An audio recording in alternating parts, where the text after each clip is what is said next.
Hello everyone, welcome to the channel. In this quick tutorial I will show you how to withdraw your funds from Capital.com. It's a very straightforward process.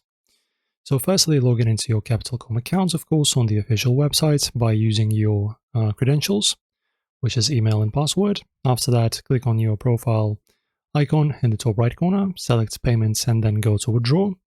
After that, choose a withdrawal method. It's going to be bank transfer, credit and debit card, e-wallets. Also, you must withdraw using the same method you used for depositing as per financial regulations.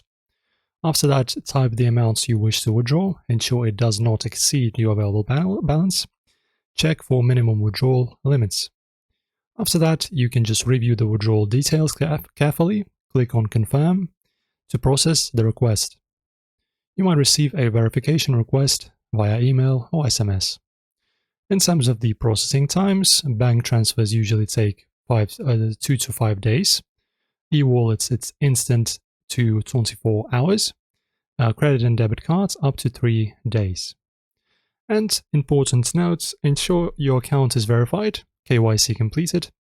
Capital.com does not charge withdrawal fees, but your bank or e-wallets may. If the withdrawal fails, check if your payments method is eligible or contact Capital.com support. Guys, thank you for watching. Hopefully this one helps you out. Enjoy, and thank you for watching.